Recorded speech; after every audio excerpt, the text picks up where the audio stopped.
الحمد للہ وکفا والصلاة والسلام علی عباده الذین اصطفى خصوصا علی افضلهم وخاتم النبیین محمد الامین وعلی آلہ وصحبہ اجمعین. اما بعد فقد قال اللہ تبارک وتعالی کما ورد فی سورة البقرہ اعوذ باللہ من الشیطان الرجیم بسم اللہ الرحمن الرحیم. وقالوا لن تمسنا النار إلا أياما معدودة قل اتخذتم عند الله عهدا فلن يخلف الله عهده أم تقولون على الله ما لا تعلمون بلى من كسب سيئة وأحاطت به خطيئته فأولئك أصحاب النار هم فيها خالدون والذین آمنوا وعملوا الصالحات اولئک اصحاب الجنہ هم فیہا خالدون. وَإِذْ أَخَذْنَا مِيثَاقَ بَنِي إِسْرَائِيلَ لَا تَعْبُدُونَ إِلَّا اللَّهَ وَبِالْوَالِدَيْنِ إِحْسَانًا وَذِي الْقُرْبَى وَالْيَتَامَى وَالْمَسَاكِينِ وَقُولُوا لِلنَّاسِ حُسْنًا وَأَقِيمُوا الصَّلَاةَ وَآتُوا الزَّكَاةَ ثم تولیتم الا قلیلا منکم وانتم معرضون. وَإِذْ أَخَذْنَا مِيثَاقَكُمْ لَا تَسْفِكُونَ دِمَاءَكُمْ وَلَا تُخْرِجُونَ أَنفُسَكُمْ مِنْ دِيَارِكُمْ ثُمَّ أَقْرَرْتُمْ وَأَنْتُمْ تَشْهَدُونَ ثُمَّ أَنْتُمْ هَؤُلَاءِ تَقْتُلُونَ أَنفُسَكُمْ وَتُخْرِجُونَ فَرِيقًا مِنْكُمْ مِنْ دِيَارِهِمْ تَظَاهَرُونَ عَلَيْهِمْ بِالْإِثْمِ وَالْعُدْوَانِ وَإِنْ يَأْتُوكُمْ أُسَارَىٰ تُفَادُوهُمْ وَهُوَ مُحَرَّمٌ عَلَيْكُمْ إِخْرَاجُهُمْ أَفَتُؤْمِنُونَ بِبَعْضِ الْكِتَابِ وَتَكْفُرُونَ بِبَعْضٍ فَمَا جَزَاءُ مَنْ يَفْعَلُ ذَلِكَ مِنْكُمْ إِلَّا خِزْيٌ فِي الْحَيَاةِ الدُّنْيَا وَيَوْمَ الْقِيَامَةِ يُرَدُّونَ إِلَىٰ أَشَدِّ الْعَذَابِ وَمَا اللَّهُ بِغَافِلٍ عَمَّا تَعْمَلُونَ. أُولَٰئِكَ الَّذِينَ اشْتَرَوُا الْحَيَاةَ الدُّنْيَا بِالْآخِرَةِ فَلَا يُخَفَّفُ عَنْهُمُ الْعَذَابُ وَلَا هُمْ يُنصَرُونَ. صدق اللہ العظیم. رب اشرح لي صدری ويسر لي امری واحلل عقدۃ من لسانی یفقہوا قولی. اللہم ربنا الہمنا رشدنا واعذنا من شرور انفسنا. اللہم ارنا الحق حقا وارزقنا اتباعہ وارنا الباطل باطلا وارزقنا اجتنابہ. اللہم وفقنا لما تحب وترضى آمین یا رب العالمین. سورہ بقرہ میں بنی اسرائیل کے ساتھ جو خطاب 8ویں رکوع سے شروع ہو کر اور 15ویں رکوع کے آغاز تک جاری ہے. ویسے تو یہ خطاب آپ کو معلوم ہے کہ 5ویں رکوع سے شروع ہوا ہے، لیکن پہلا رکوع دعوت پر مشتمل ہے. پھر 6واں اور 7واں 2 رکوع صرف واقعات ان کی تاریخ کے جن میں اللہ تعالیٰ نے اپنے احسانات کا تذکرہ فرمایا اور ان کی احسان فراموشی، احسان ناشناسی، ناہنجاری عملی طور پر جو ہوتی رہی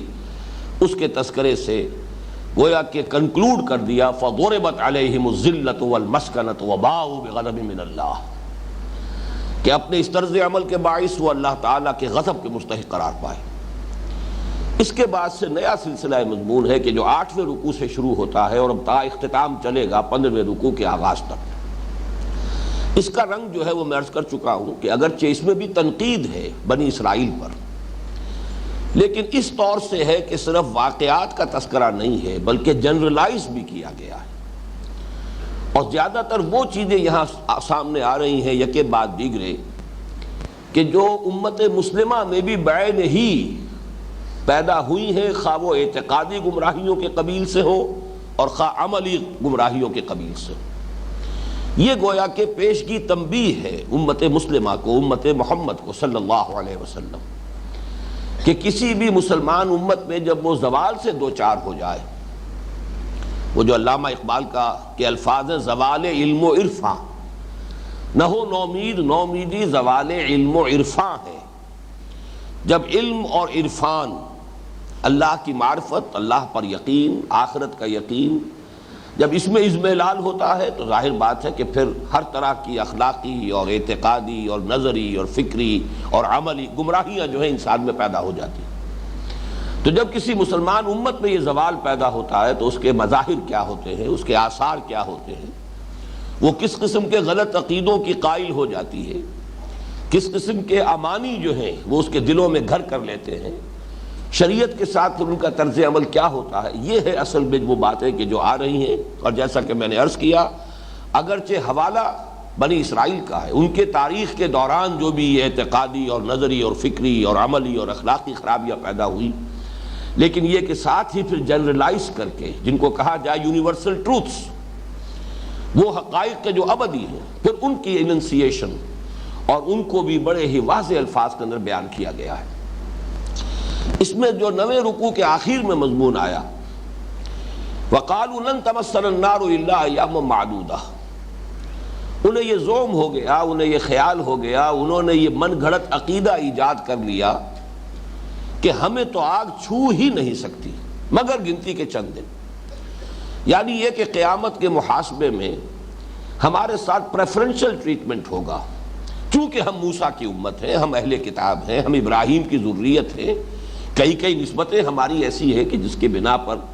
ہمارے ساتھ وہ معاملہ نہیں ہوگا جو بقیہ پوری نوع انسانی سے ہوگا۔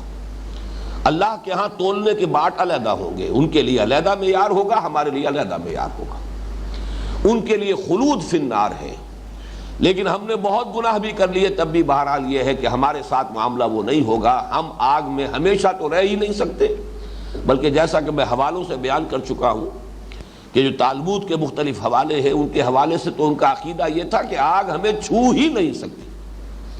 بلکہ ایک عقیدہ یہ تھا کہ جہنم کے دروازے پر حضرت ابراہیم بیٹھے ہوں گے اور کسی بھی مختون اسرائیلی کو داخل ہونے ہی نہیں دیں گے۔ تو یہ ان کے ہاں قائد جو ہمارے ہاں بھی ہے، تو وہ تو وہیں پر گویا کہ حضرت ابراہیم علیہ السلام کی ذریت میں سے چونکہ ہے،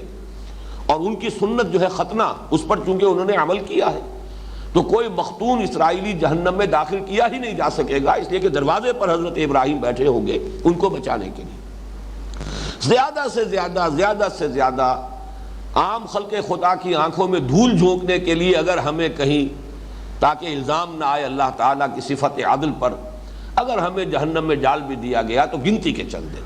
اس میں اگرچہ روایات تو میں آپ سے عرض کر چکا ہوں کہ وہ 40 دن کی بھی ہے، اس لیے کہ 40 روز تک وہ جو بچھڑے کی پرستش ان کے ہاں ہوتی رہی تھی، تو انہوں نے مانا کہ ہاں یہ ہمارا اتنا بڑا جرم تھا کہ اس کے نتیجے میں کسی اسرائیلی کے لیے اتنی مدت تک جہنم کے اندر رہنا جو ہے وہ گویا کہ اس کا امکان پیدا ہو گیا۔ لیکن یہ کہ اکثر جو ان کا خیال ہے وہ چند دن، اور یہاں پر بھی چونکہ میں آپ کے سامنے عرض کر چکا ہوں کہ سورہ آل عمران میں اس آیت مبارکہ کا جو مثنیٰ آیا ہے اس میں معدودہ کی بجائے لفظ آیا ہے معدودات، اور یہ اصول جو ہے بارہا ہمارے سامنے آ چکا ہے، القرآن یفسر بعضہ بعضا۔ یہ جو سورہ آل عمران کی آیت نمبر 24 ہے، اس میں فرمایا گیا کہ یہ ان لوگوں کا یہ طرز عمل، الم تر الی الذین اوتوا نصیبا من الکتاب یدعون الی کتاب اللہ لیحکم بینہم ثم یتولی فریق منہم وہم معرضون، کیا تم دیکھتے نہیں اہل کتاب کے گروہ کو کہ انہیں بلایا جاتا ہے اللہ کی کتاب کی جانب کہ وہ ان کے مابین فیصلہ کریں، لیکن یہ کہ وہ اعراض کرتے ہیں، منہ موڑ لیتے ہیں، حالانکہ کتاب پر ایمان کے مدعی ہیں، لیکن کتاب پر ایمان کے دعوے کے باوجود اس سے اعراض اور اس کے مطابق فیصلے پر راضی نہ ہونا، یہ کیوں ہو گیا؟ بہت بڑا سوال ہے۔ اس کی توجیہ اگلی آیت میں فرمائی گئی، آیت نمبر 24 میں، ذالک بانہم قالوا لن تمسنا النار الا ایاما معدودات، یہ معجزہ یا یہ عجوبہ اس لیے ہو گیا کہ مانتے بھی ہیں اور سب کچھ کتاب کے اوپر ایمان کا دعویٰ بھی کرتے ہیں، لیکن کتاب کو حکم ماننے کے لیے تیار نہیں، کتاب کے فیصلے کو قبول کرنے کے لیے تیار نہیں۔ یہ دو عملی یا یہ تضاد یا یہ تناقض یا یہ منافقت ان کی کیوں پیدا ہوئی؟ اس لیے کہ انہوں نے خیال جو ہے اپنے دل میں پکا لیا ہے، ذالک بانہم قالوا لن تمسنا النار الا ایاما معدودات وغرہم فی دینہم ما کانوا یفترون، یہ جو افطراء انہوں نے کیا ہے، من گھڑت خیالات کو جو عقائد کی شکل دے لی ہے، اس کی وجہ سے انہیں ان چیزوں نے ان کے دین میں دھوکہ دیا ہے۔ یہاں لفظ معدودات آیا ہے سورہ بقرہ کی اس آیت میں، معدودات جمع قلت ہے، اور اس کا اطلاق ہوتا ہے 3 سے لے کے 9 تک پر۔ تو یہی جو ہے زیادہ ان کا عقیدہ بھی ہے، تالمود کے مختلف حوالوں سے معلوم ہوتا ہے کہ بس گنتی کے چند دن سے مراد یہ ہے، زیادہ سے زیادہ 9 دن تو ہمیں جہنم میں رکھا جا سکے گا، باقی اس کے بعد ہم نکال لیے جائیں گے۔ اللہ تعالیٰ کا تبصرہ اس پر کیا آیا؟ قُلْ اتَّخَذْتُمْ عِندَ اللَّهِ عَهْدًا فَلَن يُخْلِفَ اللَّهُ عَهْدَهُ۔ اے نبی ان سے کہیے کیا تم نے اللہ سے کوئی عہد لے لیا ہے کہ اب تمہیں یقین ہے کہ اللہ اپنے عہد کی خلاف ورزی نہیں کرے گا؟ ام تقولون علی اللہ ما لا تعلمون، یا یہ کہ تم اللہ کی طرف منسوب کر رہے ہو وہ چیزیں کہ جس کے لیے تمہارے پاس کوئی بنیاد نہیں، کوئی دلیل نہیں۔ قول کے بعد جب اعلیٰ کا صلہ آ جائے تو اس کے معنی ہوتے ہیں کہ کوئی بات کسی کی طرف غلط طور پر منسوب کر دینا۔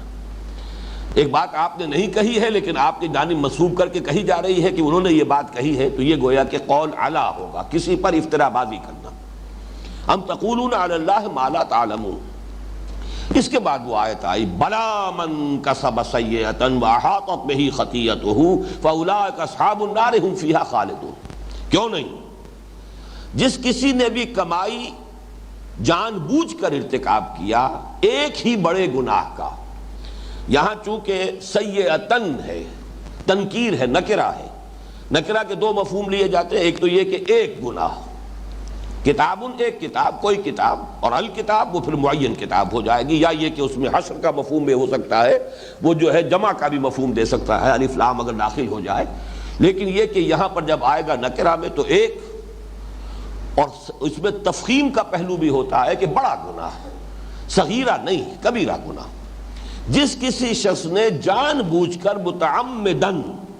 اگر ایک بھی کبیرہ گناہ کا ارتکاب کیا، وہ احاطت بہ خطیئتہ، اور اس کی خطا نے، اس کے گناہ نے اس کا احاطہ کر لیا، یہ ہے اصل میں لفظ جس پر غور کرنے کی ضرورت ہے۔ اور اسی پر پھر مفسرین نے، چاہے وہ متقدمین میں سے ہیں یا متاخرین میں سے ہیں، اس پر پوری توجہ کی ہے کہ یہ جو احاطہ ہے، اس سے مراد یہ ہے کہ گناہ جو ہے وہ اس انسان کو اس طور سے اپنے گھیرے میں لے لے کہ پھر دل میں ایمان کی کوئی رمق باقی نہ رہے، اس لیے کہ ایمان جو ہے وہ خود ایک بہت بڑی نیکی ہے، بہت بڑا نیک عمل ہے۔ اگر ایمان قلب میں موجود رہتا ہے تو پھر احاطہ کا جو ہے تقاضا پورا نہیں ہوتا۔ اس سے یہ بات نکلی کہ اگر قلب میں ایمان موجود ہے تو پھر اس صورت میں اس آیت مبارکہ کا اطلاق نہیں ہوگا، بلا من کسب سیئۃ واحاطت بہ خطیئتہ فاولئک اصحاب النار۔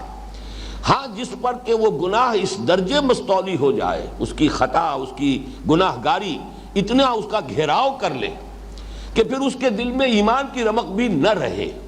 تو اس کے لیے فرمایا ہے فاولئک اصحاب النار هم فیہا خالدون، وہ آگ والے ہیں اور اس میں ہمیشہ ہمیشہ رہیں گے۔ اس کی طرف میں چاہتا ہوں کہ ذرا آپ تفصیل سے بات کو سمجھ لیں۔ چنانچہ اس کے بارے میں ہمارے متقدمین کا قول بھی یہی ہے، حضرت ابن عباس کا قول جو ہے، حضرت مجاہد جو تابعین میں سے انہوں نے نقل فرمایا ہے، السیئۃ الکفر والشرک، قال ابن عباس۔ حضرت عبداللہ ابن عباس رضی اللہ تعالی عنہما کا قول کیا ہے کہ یہاں سیئہ سے مراد کفر اور شرک ہے۔ اسی طریقے سے معالم التنزیل میں واحدی سے یہ الفاظ نقل کیے گئے ہیں، المؤمنون لا يدخلون فی حکم هذه الآیہ، مومن اس آیت کے حکم میں داخل نہیں ہو سکتا جو صاحب ایمان ہو۔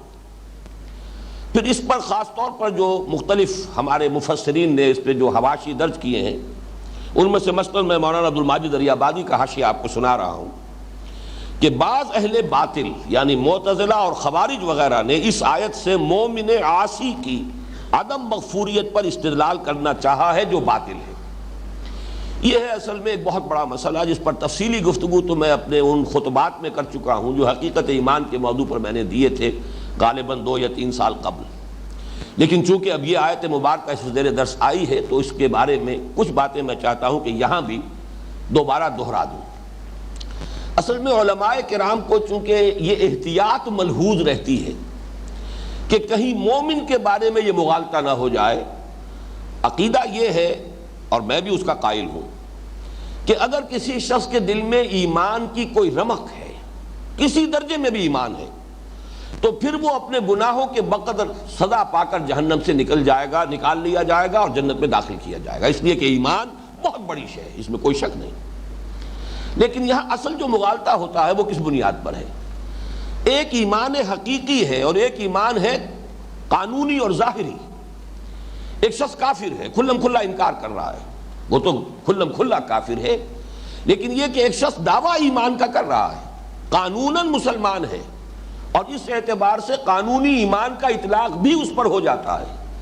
لیکن دل میں ایمان غائب ہو چکا، دل سے ایمان رخصت ہو چکا، دل سے ایمان زائل ہو چکا۔ اس کیفیت کو اگر اس امکان کو سامنے نہیں رکھا جائے گا تو ان آیات کے اندر جو تنبیہ کا پہلو ہے، انذار کا پہلو ہے، جس سے کہ انسان اپنی اصلاح پر متوجہ ہو سکتا ہے، جس سے اسے جھرجھری آئے،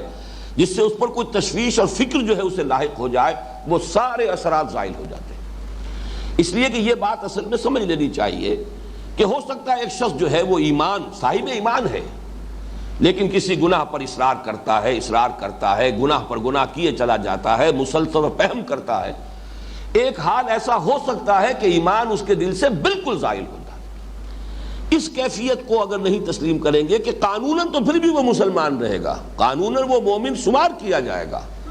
لیکن حقیقت کے اعتبار سے کافر ہو چکا۔ اور یہ بات سمجھ میں آتی ہے جب قرآن مجید میں نفاق کے بارے میں جو کچھ فرمایا گیا ہے، سورہ منافقون کی آیت نمبر 3، ذالک بانہم آمنوا ثم کفروا فطبع علی قلوبہم فہم لا یفقہون۔ یہ اس لیے کہ وہ ایمان تو لائے تھے، جیسا کہ میں نے حقیقت نفاق کے اپنے خطبات میں کئی مرتبہ واضح کیا کہ ایک تو نفاق ہوتا تھا شعوری، ایک شخص جان بوجھ کر محض دھوکہ دینے کے لیے ایمان لاتا ہے، جیسے کہ سورہ آل عمران کے اندر اس کا تذکرہ کیا گیا کہ یہود کی ایک سازش تھی، انہوں نے سازش کی کہ صبح کے وقت ایمان لے آؤ، آمنوا بالذی انزل علی الذین آمنوا وجہ النہار واکفروا آخرہ۔ اب صبح کے وقت ایمان لاؤ، ایمان کا اعلان کرو، حضور کی صحبت میں جا کے بیٹھو، دن بھر وہاں رہو، شام کو کہو جی ہم نے تو دیکھ لیا بہت قریب آ کر کچھ نہیں ہے، دور کے ڈھول سہانے تھے، کوئی حقیقت نہیں ہے، ہم تو واپس اپنے دین میں جا رہے ہیں، کفر کرو اور واپس آ جاؤ، تاکہ یہ اسلام کی اور ایمان کی جو ساکھ بن گئی ہے، جو گڈ ول بن گئی ہے کہ جو ایک مرتبہ چکھ لیتا ہے اس کی لذت اور اس کا ذائقہ، پھر وہ اس کو چھوڑنے کے لیے تیار نہیں ہوتا، یہ جو ساکھ ہے ایمان کی یہ ختم ہو جاتی۔ اب یہ سازش ہے، جس شخص نے اس ارادے کے تحت کلمہ طیبہ پڑھا ہے، ظاہر بات ہے کہ وہ تو ایک منٹ کے لیے بھی ایمان اسے نصیب نہیں ہوا۔ یا جیسے میں نے مثالیں دی ہیں بارہا کہ ہمارے علم میں آتا رہا، اخبار میں خبریں چھپتی رہیں کہ کوئی ہندو جو ہے وہ مسلمان بن کر پاکستان میں آیا اور کسی سرحدی گاؤں میں کسی مسجد میں سال ہر سال تک امامت کرتا رہا۔ اب ظاہر بات ہے اسے معلوم ہے کہ میں نے اسلام قبول نہیں کیا ہے، چاہے اس نے بھی ختنہ بھی کرائی ہوگی، اس نے داڑھی بھی بڑھائی ہوگی، اس نے نماز بھی سیکھی ہوگی، کچھ بنیادی مسائل بھی سیکھے ہوں گے کہ کوئی پوچھ لے اگر مسئلہ تو جواب بھی دے سکوں، مجھے جا کر وہاں جاسوسی کرنی ہے، لیکن اسے معلوم ہے کہ میں تو ایمان نہیں لایا، میں تو جو تھا وہی ہوں، یہ صرف دھوکہ دینے کے لیے، جاسوسی کے لیے میں نے لبادہ اوڑھا۔ یہ شعوری نفاق ہوا، چاہے وہ چند گھنٹوں کا تھا ان یہودی سازشیوں کا، اور چاہے یہ کئی سال کا تھا اس ہندو جاسوس کا، لیکن یہ شعوری نفاق ہے، اس نے اسلام کا لبادہ صرف دھوکہ دینے کے لیے اوڑھا ہے۔ لیکن ایک نفاق وہ تھا، قرآن مجید بار بار اسی لیے کہتا ہے وَهُمْ لَا يَشْعُرُونَ وَهُمْ لَا يَشْعُرُونَ، یہ جو غیر شعوری نفاق ہے کہ ایک شخص ایمان لایا لیکن اب ایمان کے تقاضے پورا کرنے سے طبیعت گھبرائی اور پسپائی شروع ہو گئی اندر ہی اندر، یہ پسپائی اندر ہی اندر ہو رہی ہے، اور اس کی وجہ سے جو بھی ایمان کی رمق نصیب ہوئی تھی وہ اس کی پونجی ہاتھ سے جاتی رہی، اندر سے وہ چٹا کافر ہو چکا ہے، لیکن اوپر ونیئر لگی ہوئی ہے، وہ قانونی ایمان کی جو ہے وہ اس کے اوپر شرط پوری ہو رہی ہے، لہذا وہ مسلمان سمجھا جا رہا ہے۔ یہ اگر حقیقت سامنے نہ ہو تو اس آیت کے اندر جو ہمارے لیے ایک انذار کا پہلو ہے وہ در حقیقت وہ سرے سے پھر ہمارے اندر کوئی اس کی وجہ سے تشویش پیدا ہوگی ہی نہیں، کہ اعمال کی وجہ سے بھی ایسا ہو سکتا ہے کہ انسان جو ہے، اور اعمال بھی بہت سے اعمال نہیں، ایک کبیرہ گناہ بھی اگر اس کے اوپر مداومت ہے، اس پر تسلسل ہے، اسی پر ڈیرا لگا لیا گیا ہے،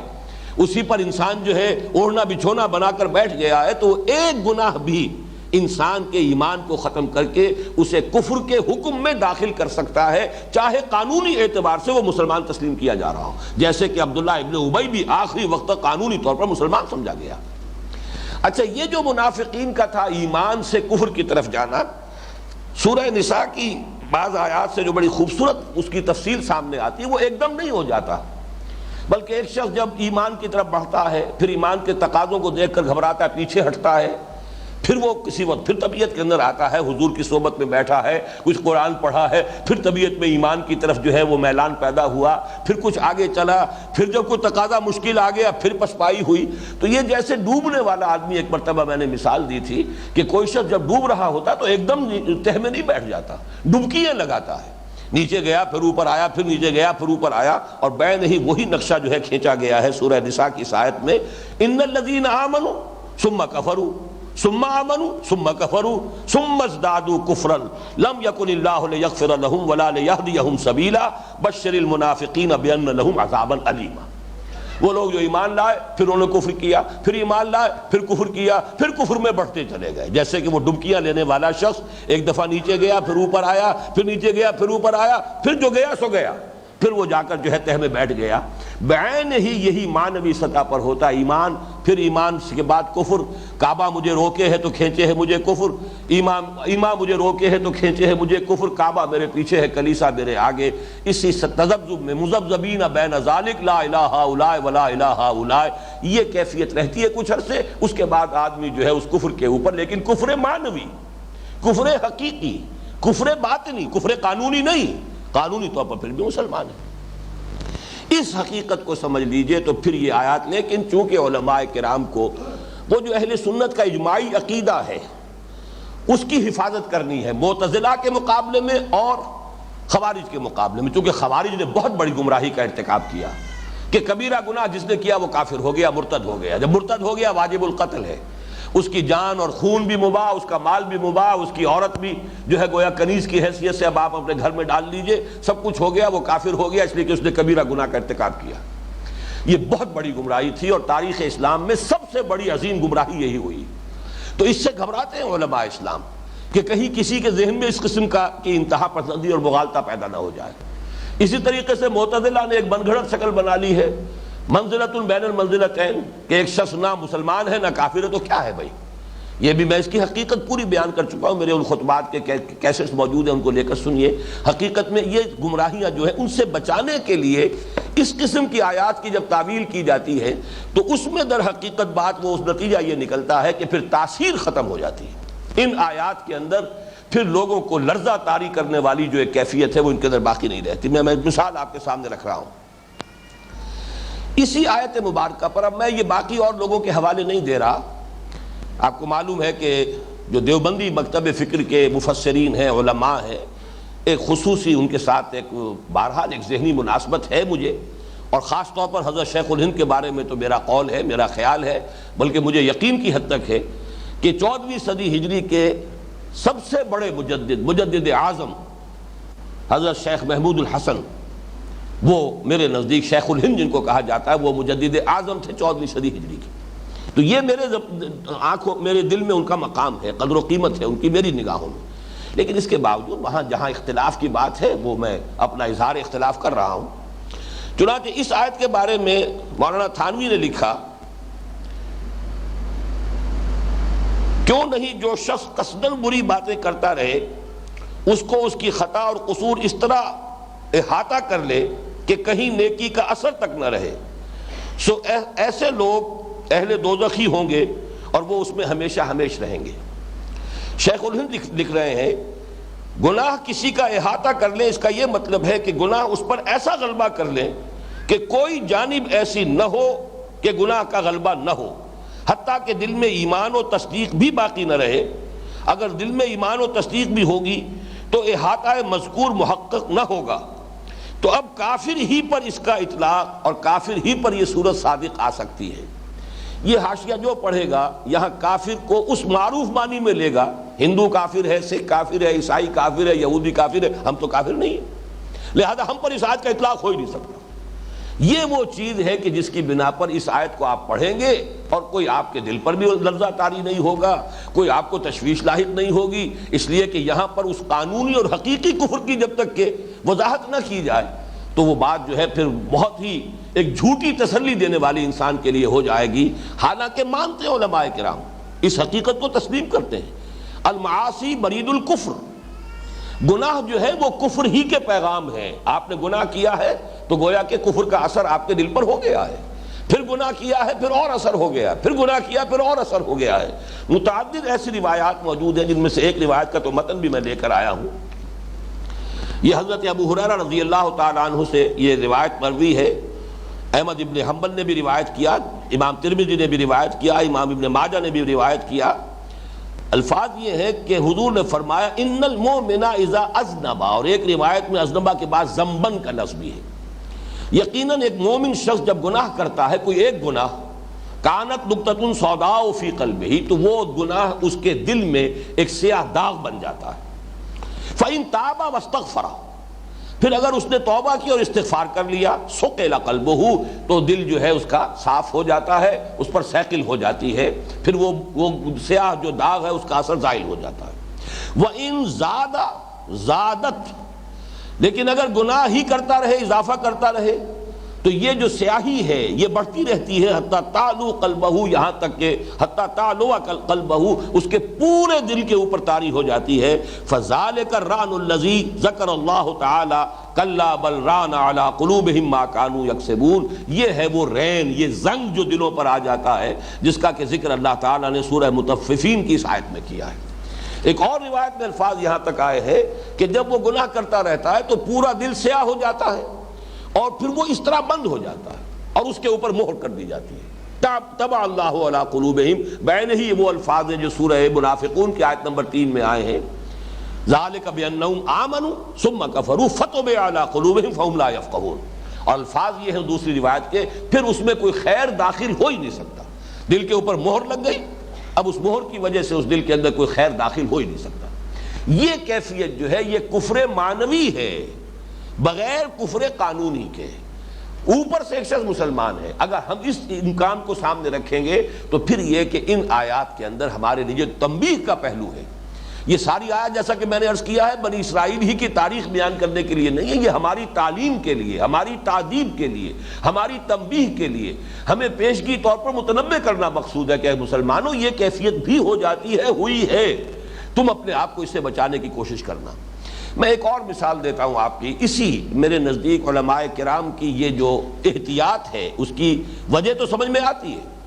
لیکن اس احتیاط میں اتنا غلو ہو گیا ہے، اتنے آگے بڑھ گئے ہیں کہ ان آیات مبارکہ کی تاثیر ختم ہو گئی ہے کہ مسلمان پڑھتا ہوا نکل جائے گا اور اس کو کوئی تشویش لاحق نہیں ہوگی. اب اس کی مثال میں آپ کو دے رہا ہوں. خلود فی النار کے ضمن میں مسلمان کے لیے سورہ نساء کی ایک آیت میں بھی کہ اگر کوئی مسلمان کسی دوسرے مسلمان کو قتل کر دے تو اس کی دو شکلیں ہیں. ایک قتل خطا ہے، ارادہ نہیں تھا قتل کرنے کا، لیکن یہ کہ اس کے ہاتھوں کوئی شخص قتل ہو گیا. اس کے سلسلے میں کیا ہوگا، تفصیلی احکام دیے گئے ہیں. اگر وہ آزاد مسلمان ہے اور مسلمانوں کے اپنے معاشرے کا فرد ہے تو یہ کرنا پڑے گا. اگر وہ کسی ایسے قبیلے کا ہے جس سے کہ تمہاری دشمنی ہے، کافر قبیلے سے تعلق رکھتا ہے، تو یہ شکل ہوگی. مختلف صورتوں میں اس کے تفصیلی احکام دیے گئے، لیکن وہ ہے قتل خطا کے. قتل عمد پہ جو آیت آئی ہے وہ یہ ہے وَمَن يَقْتُلْ مُؤْمِنًا مُتَعَمِّدًا فَجَزَاؤُهُ جَهَنَّمُ خَالِدًا فِيهَا وَغَضِبَ اللَّهُ عَلَيْهِ وَلَعَنَهُ وَأَعَدَّ لَهُ عَذَابًا عَظِيمًا. اس کا جو ترجمہ کیا ہے مولانا مفتی محمد شفیع صاحب نے رحمہ اللہ، وہ دیکھیے کس قدر صاف ہے، کتنا بالکل کلیئر ہے کہ جس میں کوئی اشتباہ نہیں. ترجمہ کیا ہے، اور جو کوئی قتل کرے مسلمان کو جان کر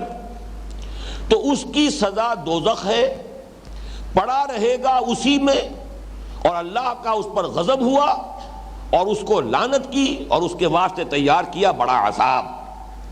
گویا کہ صحیح ترجمہ ہے یہ کہ اس کے لیے خلود کا معاملہ ہے، خالدن فیہا، اس میں وہ ہمیشہ ہمیش رہے گا، اسی میں پڑا رہے گا، اس لیے کہ اس نے ایک مومن کو جان بوجھ کر قتل کیا. لیکن اب نوٹ جب کر رہے ہیں، نوٹ کرنے میں بریکٹس میں اضافے کر کے حاشیے کے اندر وہ اضافے کر دیے کہ جس سے وہ ساری تاثیر ختم ہو جاتی. اب وہ آپ سن لیجئے. اور جو شخص کسی مسلمان کو قصدن قتل کر ڈالے تو اس کی اصلی سزا تو جہنم میں اس طرح رہنا ہے کہ ہمیشہ ہمیشہ اسی میں رہے گا. لیکن اللہ تعالیٰ کا فضل ہے کہ یہ اصلی سزا جاری نہ ہوگی، بلکہ ایمان کی برکت سے آخر نجات ہو جائے گی، اور اس پر ایک میعاد معین تک کے واسطے اللہ تعالیٰ غضبناک ہوں گے. اور اس کو اپنی رحمت خاصہ سے دور کریں گے اور اس کے لیے بڑی سزا یعنی دوزخ کا سامان کریں گے۔ اس کے اندر اضافے کر کے وہ جو معتزلہ اور خوارج کے نقطۂ نظر سے بچنے کی کوشش میں جو صورت بنائی ہے، اس کا نتیجہ یہ ہے کہ اب کسی مسلمان کے لیے اس میں وہ تنبیہ والا پہلو، وہ تاثیر والی بات جو ہے باقی نہیں رہی۔ اس چیز کو میں چاہتا ہوں کہ اچھی طرح سمجھ لیا جائے، اور وہ اس لیے کہ میں بھی تسلیم کرتا ہوں اگر دل میں ایمان ہے، لیکن دل کا ایمان، قانونی ایمان نہیں۔ قانونی ایمان تو منافق بھی ہر شخص کو قانونی مومن تھا۔ قرآن مجید میں کوئی آیت نہیں ہے کہ جس میں منافقین کو یا ایھا الذین نافقوا یا ایھا المنافقون سے خطاب کیا گیا۔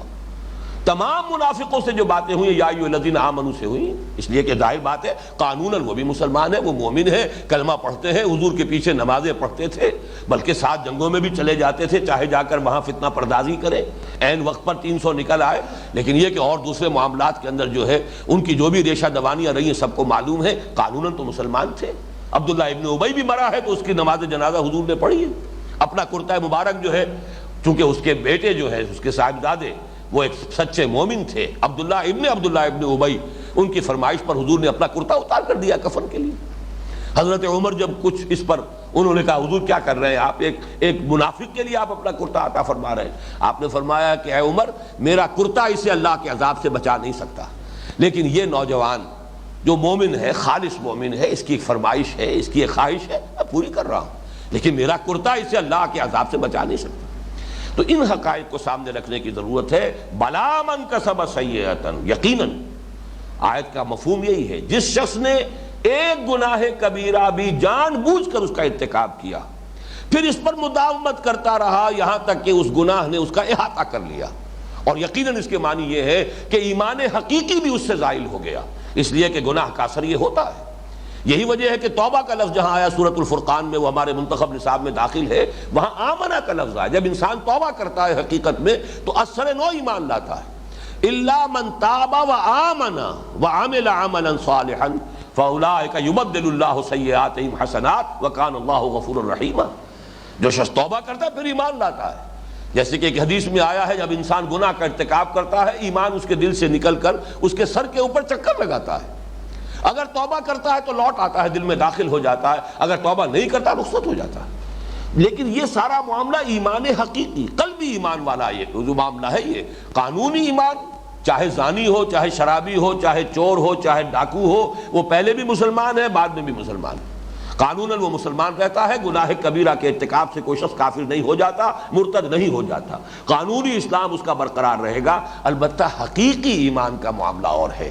اور یہ کہ اگر حقیقتاً ایمان زائل ہو چکا ہو، مانن انسان کافر ہو چکا ہو، جیسے کوئی منافق، یا یہ کہ چاہے وہ اپنے نفاق پر شعوری طور پر متنبع نہیں ہے، خود نہیں جانتا اپنے آپ کو کہ میں منافق ہوں، تب بھی اگر گناہ کا احاطہ ایسا ہو گیا ہے کہ جس سے ایمان قلبی جو ہے وہ زائل ہو گیا ہے، تو اس پر اس آیت کا اطلاق ہوگا، چاہے ظاہری اعتبار سے دنیا میں وہ مسلمان سمجھا جا رہا ہو اور اسے اپنا گمان ہو۔ وَزَعَمَ أَنَّهُ مُسْلِمٌ، نفاق کے بارے میں حدیث آئی ہے کہ جس میں یہ 4 صفات ہیں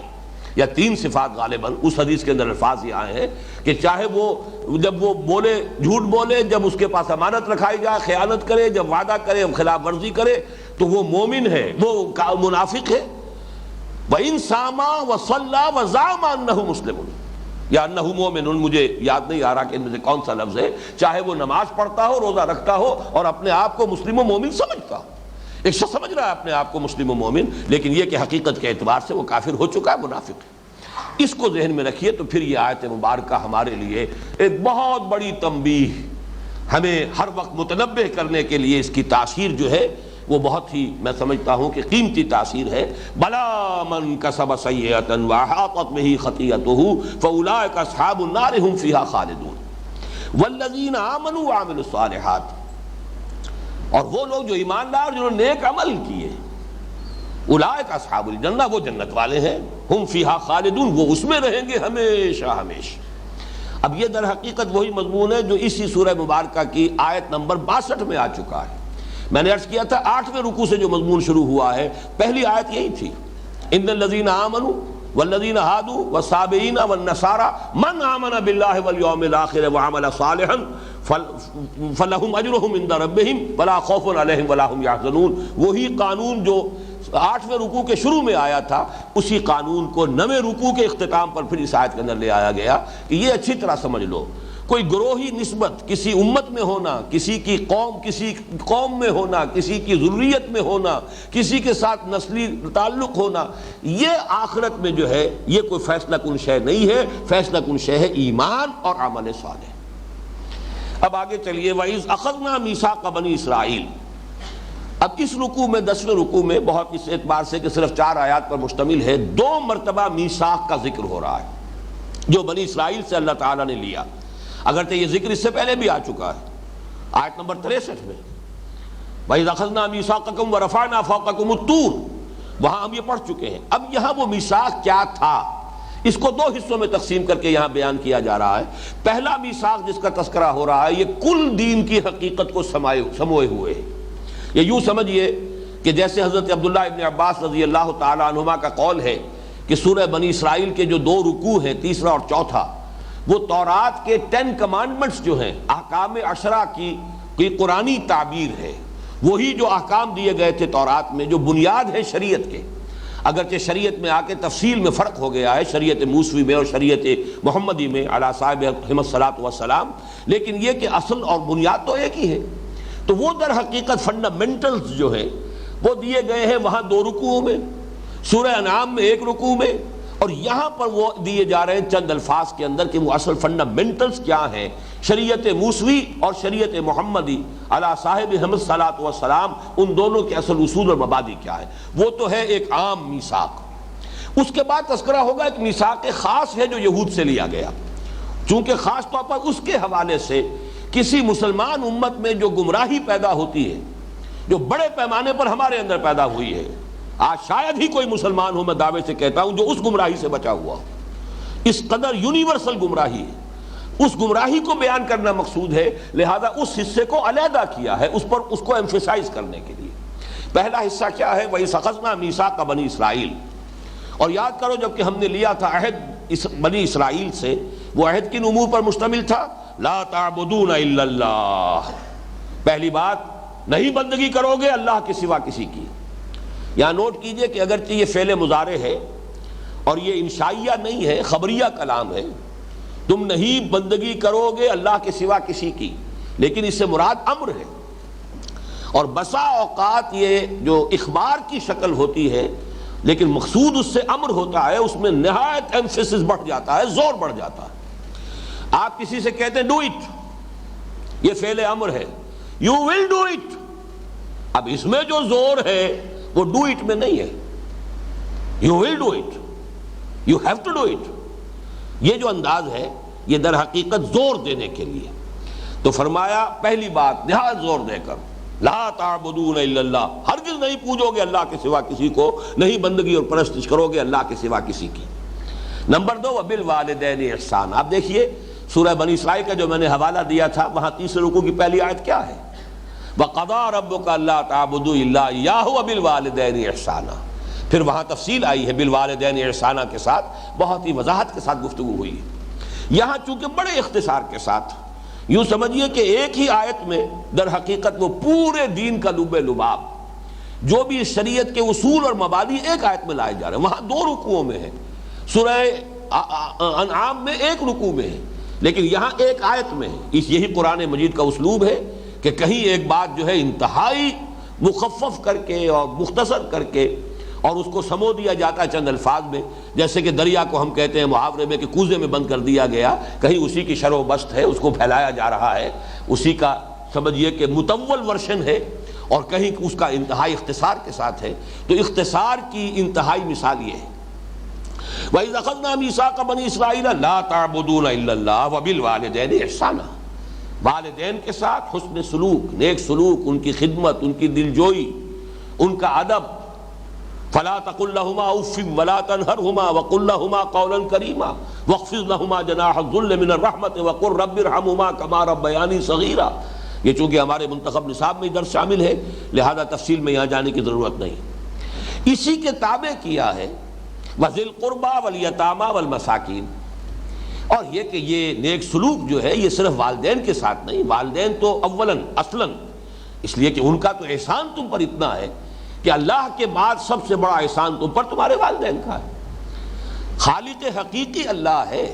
لیکن اس دنیا میں تمہاری پیدائش، تمہاری پرورش، اس کا سارا معاملہ جو ہے عالم اسباب میں وہ تو والدین کے ذریعے سے ہوا ہے۔ تمہارا وجود ان کے ذریعے سے ہے، پھر تمہاری پرورش ان کے ذریعے سے ہوئی ہے۔ اس حوالے سے اللہ کے بعد سب سے بڑا احسان والدین کا ہے۔ انشکر لی ولوالدیک، سورہ لقمان کے دوسرے رکوع میں جو فرمایا، شکر کرو میرا اور اپنے والدین کا۔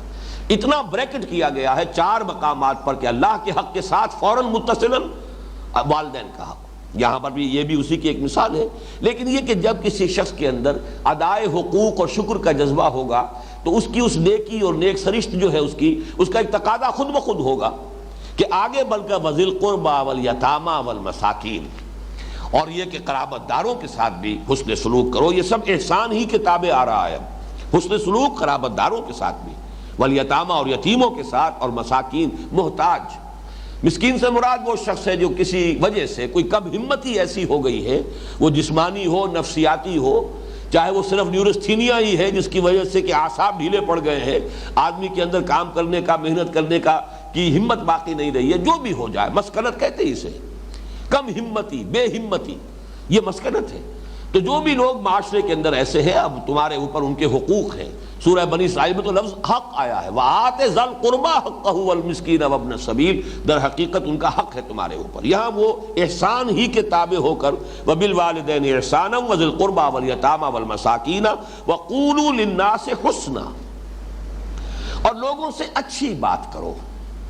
حسن کلام یہ خود اپنی جگہ پر ایک بہت بڑی نیکی ہے۔ ایک حضور کی حدیث ہے صلی اللہ علیہ وسلم، تبسمک فی وجہ اخیک صدقۃ، اپنے بھائی کے ساتھ اگر کشادہ روئی کے ساتھ ملاقات کرتے ہو، اگر خندہ پیشانی کے ساتھ ملاقات کرتے ہو، اس کو دیکھ کر تمہارے ہونٹوں پر مسکراہٹ آ جائے، یہ بھی صدقہ ہے۔ اس لیے کہ جو آپ سے ملنے آیا ہے، آپ نے اسے ویلکم کہا، اس سے آپ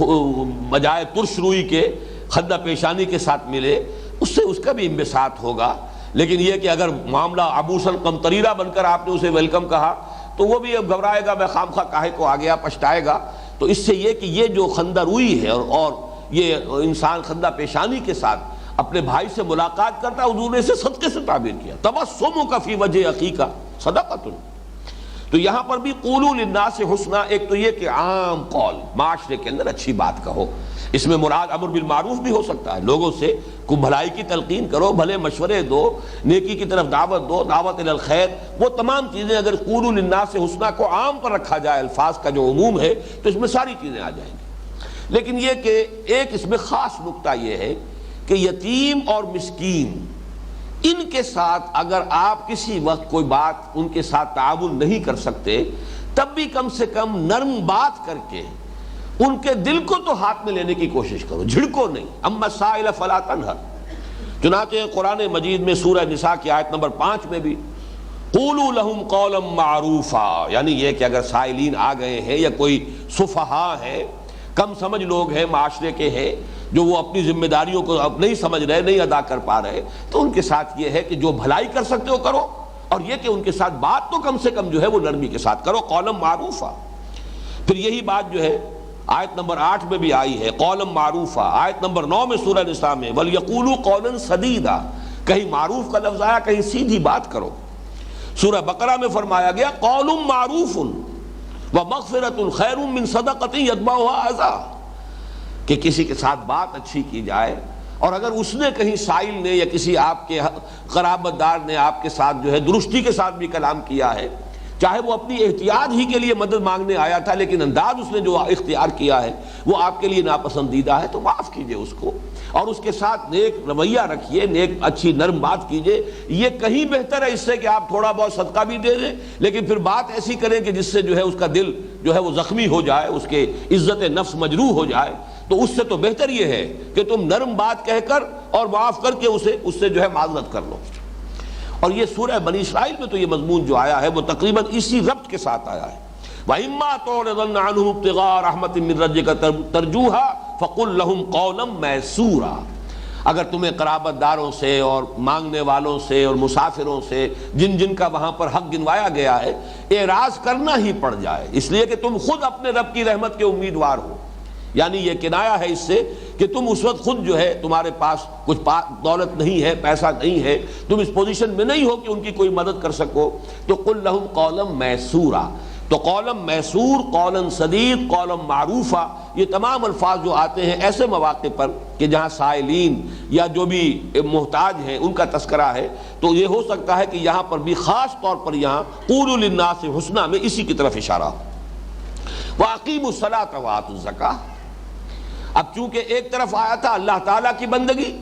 دوسری طرف تھا حسن سلوک، والدین سے شروع ہوا، ذی القربہ، یتامہ، مساکین، اور یہ کہ حسن کلام ہو، گفتگو کی جائے تو اچھی کی جائے، نرم کی جائے۔ اب اس کے لیے جو دین میں دو ستون قائم کر دیے گئے ہیں، اللہ کی بندگی کا ستون نماز، قائم رکھو نماز کو، اور یہ جو حقوق العباد کا معاملہ ہے وآتوا الزکاۃ، زکوٰۃ ادا کرو، یہ گویا کہ اس کے لیے جو اللہ تعالیٰ نے ایک نظام کی شکل دے دی ہے۔ ویسے تو اللہ کی بندگی کرنی ہے، چلتے پھرتے بیٹھے لیٹے اللہ کو یاد کرنا ہے، اللہ کے ساتھ ذکر کثیر کی کیفیت رکھنی ہے، لیکن ایک ہے اقامت الصلاۃ، یہ گویا کہ اس کے لیے ستون ہے، الصلاۃ و عماد الدین، یہ اس کی معین شکل ہے، یہ تو ہر حال میں تمہیں اس کا التزام کرنا ہے۔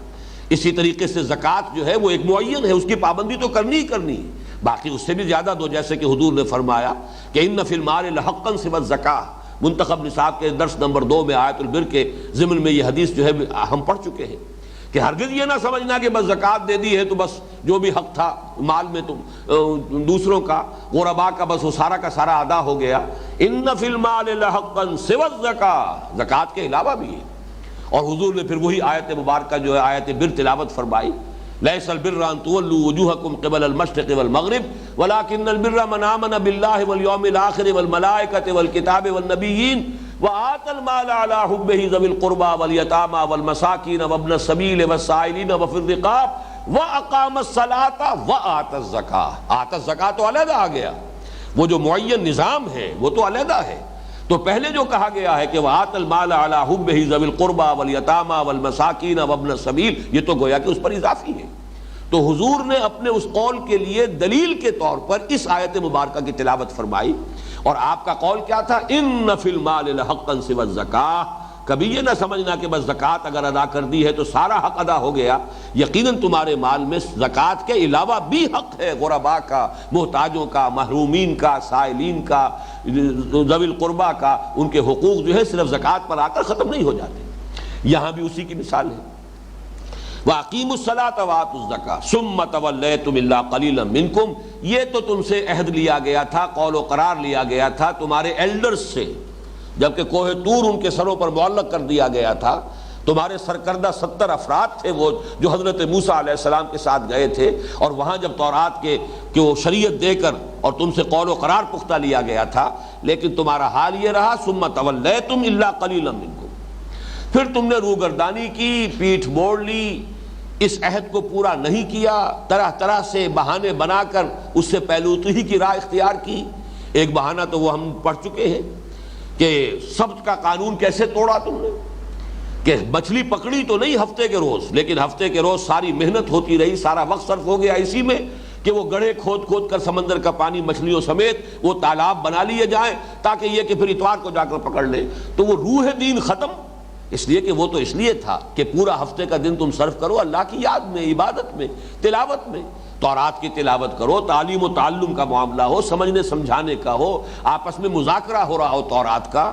اللہ کو یاد کرو، نماز پڑھو، اس کے لیے تھا۔ تم نے یہ کیا کہ وہ وقت تو لگا دیا سارا جو ہے اسی دھندے کے اندر، لیکن اپنے دل میں مطمئن یہ کہ ہم نے مچھلی پکڑی نہیں ہے، لہذا گویا کہ قانون شریعت کی ہم نے خلاف ورزی نہیں کی ہے۔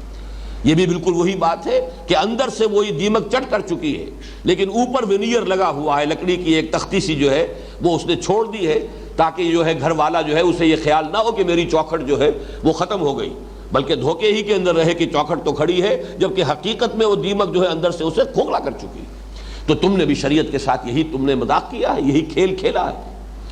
تو یہاں فرمایا ثم تولیتم الا قلیلا منکم وانتم معرضون،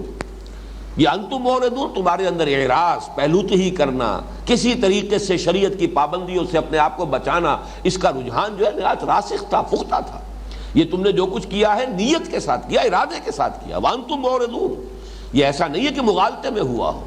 مغالطے میں، جہالت میں، نادانی میں اگر کوئی گناہ ہو جاتا ہے تو اس کا تو قانون یہ ہے کہ جیسے ہی آدمی کو ہوش آئے فوراً توبہ کرے. تو التائب من الذنب کمن لا ذنب لہ، گناہ سے توبہ کر لینے والا تو ایسا ہے جیسے کہ اس نے کبھی گناہ کیا ہی نہیں تھا. اب آئیے وہ دوسرا جو خاص میثاق ہے جس کے حوالے سے ایک بہت بڑی گمراہی ہے جس کا تذکرہ ہونے والا ہے، اور پھر یہ نوٹ کیجئے گا کہ یہ اصل میں وہ شے ہے کہ جو آج تقریباً ہر مسلمان کی زندگی کے اندر موجود ہے، وہ عملی گمراہی. وَإِذْ أَخَذْنَا مِيثَاقَكُمْ لَا تَسْفِكُونَ دِمَاءَكُمْ، اور ذرا یاد کرو جب کہ ہم نے تم سے ایک عہد اور بھی لیا تھا. حالانکہ اس کو شامل کیا جا سکتا تھا، لیکن جیسا کہ میں نے عرض کیا ہے اس عہد کو چونکہ وہ ایک جنرل ہے، وہ دین کی بنیادی حقیقت، چاہے وہ شریعت محمدی ہے یا شریعت موسوی تھی علیہم الصلاۃ والسلام، ان دونوں کے بارے میں جو اقدار مشترک تھی انہیں علیحدہ کر دیا. اب ایک خاص جو ان سے لیا گیا تھا، اور یہ ہے در حقیقت ایک دوسرے انداز میں مسلمانوں کو بھی اس کی تلقین کی گئی. بار بار قرآن میں آتا ہے اشداء علی الکفار رحماء بینہم اعزۃ علی الکافرین اذلۃ علی المؤمنین، اہل ایمان کے حق میں نہایت نرم ہو، حلقہ یاراں تو بریشم کی طرح نرم، اور رسم حق و باطل ہو تو فولاد ہے مومن. اشداء علی الکفار رحماء بینہم، تو تمہیں آپس میں کیسے رہنا چاہیے؟ مسلمانوں کا مسلمانوں کے ساتھ طرز عمل، یا چونکہ اس وقت کی مسلم امت جو ہے وہ بنی اسرائیل تھے، تو ان سے کیا عہد لیا گیا تھا اسے غور سے سنیے. وَإِذْ أَخَذْنَا مِيثَاقَكُمْ، اور یاد کرو جب کہ ہم نے تم سے میثاق لیا تھا، ایک اور قول و قرار بھی بڑا پختہ لیا تھا. وہ کیا تھا؟ لا تسفکون دماءکم. یہاں پھر دیکھیے وہی فعل مضارع ہے، تم نہیں بہاؤ گے اپنا خون. اور یہ قرآن مجید کا بڑا لطیف انداز ہے. لا تسفکون دماءکم، کم سے مراد کیا ہے؟ یعنی کوئی اسرائیلی کسی دوسرے اسرائیلی بھائی کا خون نہ بہائے. دیکھنا تمہیں آپس میں رحماء بینہم بن کر رہنا ہے، تمہیں ایک دوسرے کی عزت، ایک دوسرے کے مال، ایک دوسرے کی جائیداد، ایک دوسرے کی جان، اس کے محافظ بن کر رہنا ہے. لا تسفکون دماءکم، کبھی اپنا خون نہ بہانا، آپس میں مت لڑنا، کچھ تو خون نہ کرنا، ایک دوسرے کو قتل نہ کرنا، ایک دوسرے سے جنگ نہ کرنا. وَإِذْ أَخَذْنَا مِيثَاقَكُمْ لَا تَسْفِكُونَ دِمَاءَكُمْ وَلَا تُخْرِجُونَ أَنفُسَكُمْ مِنْ دِيَارِكُمْ، اور نہ نکالنا اپنے آپ کو اپنے گھروں سے. یہاں پر بھی وہی بات، اپنے آپ کو نکالنے سے مراد کیا ہے؟ اپنے اسرائیلی بھائیوں کو مت نکالنا ان کے گھروں سے. لیکن چونکہ تم ایک امت ہو، جیسے حضور نے فرمایا مسلمان ایک امت ہے اور ہر مسلمان دوسرے مسلمان کا بھائی ہے، المسلم اخو المسلم، اس حوالے سے اگر تم نے اپنے کسی بھائی کا خون بہایا تو گویا کہ اپنا خون بہایا. جیسے ایک حدیث میں آتا ہے کہ کبھی اپنے ماں باپ کو گالی مت دیا کرو. اور کسی نے پوچھا حضور کون ہے جو اپنے ماں باپ کو گالی دے گا؟ آپ نے فرمایا تم اگر کسی کے ماں باپ کو گالی دیتے ہو تو وہ پلٹ کر تمہارے ماں باپ کو گالی دے گا، تو گویا کہ تم نے خود اپنے ماں باپ کو گالی دی ہے. یہ انداز ہے بڑا بلیغ سمجھانے کا. تم نے اگر کسی کی عزت پر حملہ کیا، اپنے مسلمان بھائی کی عزت پر، تو تم نے اصل میں اپنی عزت پر حملہ کیا ہے. تو وہ انداز ہے وَإِذْ أَخَذْنَا مِيثَاقَكُمْ لَا تَسْفِكُونَ دِمَاءَكُمْ، تم ہرگز نہیں بہاؤ گے اپنا خون، یعنی کوئی اسرائیلی دوسرے اسرائیلی کا خون نہیں بہائے گا. وَلَا تُخْرِجُونَ أَنفُسَكُمْ مِنْ دِيَارِكُمْ، اور تم اپنے آپ کو، یعنی کوئی اسرائیلی کسی دوسرے اسرائیلی کو ان کے گھروں سے نہیں نکالے گا، ان کے شہروں سے یا ان کے ملکوں سے ملک بدر نہیں کرے گا. ثُمَّ أَقْرَرْتُمْ وَأَنْتُمْ تَشْهَدُونَ، پھر تم نے اس پر اقرار کیا، مانا، اور تم اس پر پورے طور پر گواہ بنے. تشہدون کے دونوں مفہوم ہو سکتے ہیں کہ گویا کہ جو اس وقت حضور کے زمانے میں اور نزول قرآن کے زمانے میں یہودی موجود تھے کہ تم خود گواہ ہو کہ یہ قول و قرار ہوا تھا. تمہاری تورات کے اندر یہ قول و قرار موجود ہے کہ ہم نے تم سے یہ عہد لیا تھا. اور یہ کہ جس وقت انہوں نے عہد کیا تھا جان بوجھ کر کیا تھا، پورے شعور کے ساتھ کیا تھا. اس معنی میں وانتم تشہدون کا مفہوم وہ ہوگا جو ہم کرتے ہیں. کوئی اقرار نامہ لکھتا ہے تو میں بقائمی ہوش و حواس یہ اقرار کر رہا ہوں، تو یہ گویا کہ وانتم تشہدون میں ادھر اشارہ ہو رہا ہے. تم نے خوب سوچ سمجھ کر اللہ کے ساتھ جو قول و قرار کر رہے تھے اس کی ذمہ داریوں کے پورے شعور کے ساتھ، احساس کے ساتھ تم نے اللہ سے یہ عہد کیا تھا. ثم انتم ہؤلاء، پھر یہ تم ہی لوگ ہو، تقتلون انفسکم، اپنے آپ کو قتل کرتے ہو، یعنی تم باہم ایک دوسرے کا خون بہاتے ہو. تمہارے مابین خانہ جنگیاں ہوتی ہیں، یہودی یہودی کو قتل کرتا ہے، اسرائیلی اسرائیل کو قتل کرتا ہے. وَتُخْرِجُونَ فَرِيقًا مِّنكُم مِّن دِيَارِهِمْ، اور نکالتے ہو اپنے ایک گروہ کو ان کے گھروں سے. اب یہاں پر ذرا وہ کم جو ہے وہ انفسکم کی بجائے فریقم منکم، تم نکالتے ہو اپنے میں سے ایک گروہ کو، ایک جماعت کو ان کے گھروں سے. تظاہرون علیہم بالاسم والعدوان، اور ان کے خلاف جتھا بندی کرتے ہو گناہ کے ساتھ اور زیادتی کے ساتھ۔ اسم کہتے ہیں کسی کی حق تلفی، اور عدوان ہے کسی کے حق پر چھاپا ڈالنا، دست درازی کرنا۔ یہ گویا کہ گناہ کے دو پہلو ہو گئے۔ ایک گناہ وہ ہے جس میں تقصیر کا پہلو ہے، آپ پر کوئی ذمہ داری تھی آپ نے ادا نہیں کی، یہ اسم ہے۔ اور ایک یہ کہ آپ نے کسی کا حق تلف کیا، کسی کے حق پر دست درازی کی ہے، چھینا جھپٹی کی ہے، یہ عدوان ہے۔ تظاہرون علیہم بالاسم والعدوان، تم گناہ اور زیادتی کے ساتھ ایک دوسرے کے خلاف، اپنے ہی گروہوں کے خلاف، اپنے ہی قبائل کے خلاف تم جو ہے جتھا بندی کرتے ہو۔ مظاہرہ جو ہے تظاہرون، یہ در حقیقت اپنی پیٹھوں کو جوڑ لینا۔ کہیں کوئی بڑا سخت مقابلہ ہو جائے تو پیٹھ سے پیٹھ جوڑ کر کھڑے ہو جایا کرتے تھے لوگ، تاکہ ادھر سے حملہ آور آ رہا ہے تو یہ اس سے نمٹ لے گا، ادھر سے آ رہا ہے تو وہ نپٹے گا۔ یہ ہے اصل میں کسی مقصد کے لیے اپنی پیٹھیں جمع کر لینا، جوڑ لینا۔ تو اس طریقے سے تظاہرون، زہر سے تم ایک دوسرے کے خلاف، ایک دوسرے کے اپنی قبائلی جنگوں کے اندر مظاہرہ کرتے تھے اور ان جتھے بندی کرتے تھے ان کے خلاف۔ وَإِن يَأْتُوكُمْ أُسَارَىٰ تُفَادُوهُمْ، اور اگر وہ تمہارے پاس آتے ہیں اسیر ہو کر تو اب فتیہ دے کر چھڑاتے ہو، کیونکہ شریعت موسوی میں یہ تھا کہ اگر کوئی اسرائیلی کسی دوسرے اسرائیلی کو دیکھے کہ وہ کہیں قید ہے تو اس پر لازم ہے کہ فدیہ دے کر چھڑائے۔ یہ بھی شریعت کا حکم ہے۔ اس شریعت کے حکم پر تو بڑی تم پابندی کے ساتھ عمل کرتے ہو، لیکن وہ بھی تو شریعت کا حکم تھا کہ مت ایک دوسرے کو قتل کرو، وہ بھی تو شریعت کا حکم تھا کہ مت ایک دوسرے کو ان کے گھروں سے نکالو۔ وہ دو حکم جو ہیں وہ تو تم نے نظر انداز کیے۔ البتہ ایک تیسرا حکم کہ اگر کہیں کسی یہودی کو، اسرائیلی کو تم دیکھ پاؤ کہ وہ اسیر ہے کہیں،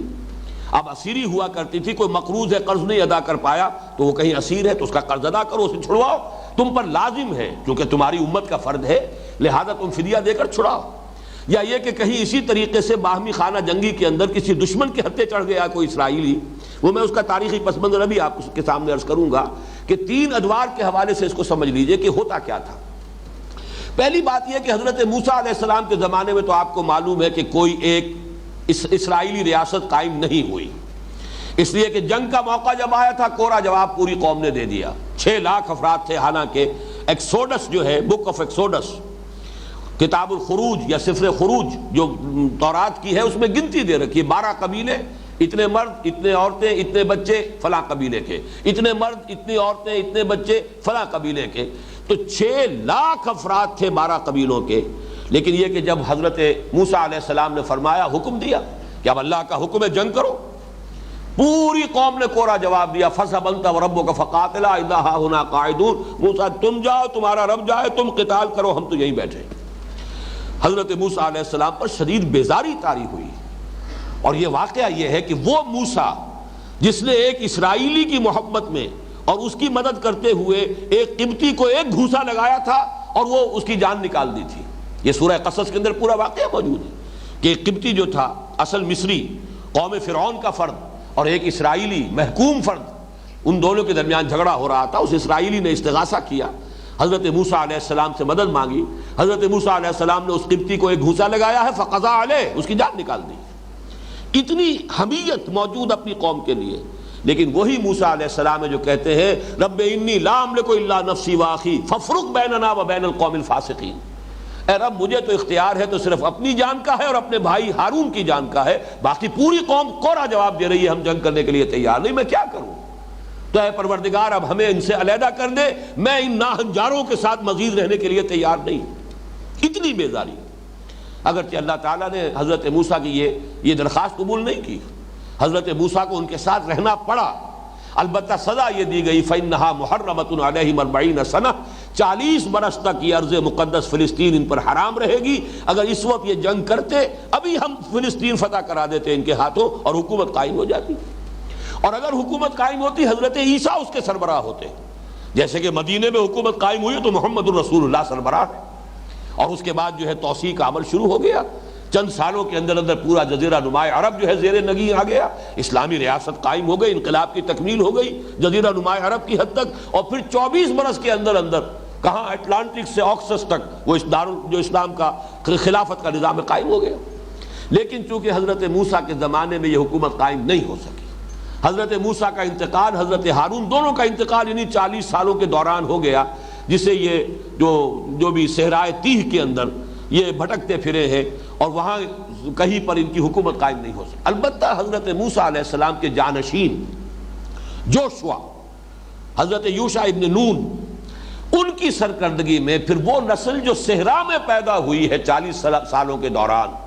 وہ غلام قوم جو مصر میں فرائنہ اور ان کی قوم کی غلامی کا داغ لے چکی تھی، اس میں تو ہمت نہیں تھی کہ وہ جنگ کے لیے میدان میں آ سکتی، لیکن وہ صحرا میں جو قوم پیدا ہوئی ہے اب ان کی، وہ نئی نسل فطرت کے مقاصد کی کرتا ہے نگہبانی، یا بندہ صحرائی یا مرد کوہستانی، تو یہ صحرائی نسل جو ابری ہے پھر اس نے جہاد کیا ہے۔ لیکن یہ کہ ایک بڑی غلطی انہوں نے یہ کی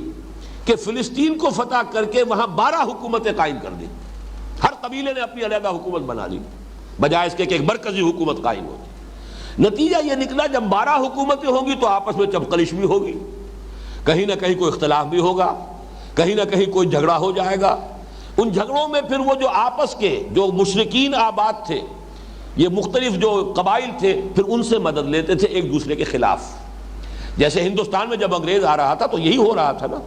کہ چاہے مسلمان نواب تھے مختلف ریاستوں کے اور چاہے ہندو تھے، آپس کی جنگوں میں کوئی کسی سے مدد لے رہا ہے، کوئی انگریز سے مدد لے رہا ہے، اپنے کسی مقامی جو ہے دشمن کے خلاف، ہوتے ہوتے انگریزوں ہی نے پورے ملک پر قبضہ کر لیا۔ یہ کیفیت رہی ہے 300 برس تک، ان کی کوئی مرکزی حکومت قائم نہیں ہوئی، آپس میں لڑتے رہتے تھے۔ لیکن ہوتا کیا تھا وہ یہاں پر بیان کیا گیا، جب آپس میں جنگ ہوئی، کسی غیر اسرائیلی قوم کے ساتھ اتحاد کر کے کسی اسرائیلی قبیلے کے خلاف جنگ کی، اب ظاہر بات ہے کہ اسرائیلیوں کے ہاتھوں اسرائیلی قتل بھی ہوئے، اور وہ جو غیر اسرائیلی تھا جس کی مدد لی تھی، وہ کچھ اسرائیلیوں کو لے گئے قیدی بنا کر، اب وہ قیدی ہے اسرائیلی جو غیر اسرائیلی قوم کے قبضے میں ہے۔ اب انہیں یاد آیا شریعت کا حکم، کہ شریعت کا حکم تو یہ ہے کہ اسرائیلی اگر قید میں ہو تو ان کو فدیہ دے کر چھڑاؤ، لہذا اب شریعت پر عمل کر رہے ہیں کہ جا کر فدیے دے کر انہیں چھڑا کر لا رہے ہیں۔ یہ ہے ان کا طرز عمل کہ شریعت کے ایک حصے کو نظر انداز کیا۔ اللہ نے تو حکم دیا تھا آپس میں جنگ مت کرو، ایک دوسرے کے خلاف مت لڑو،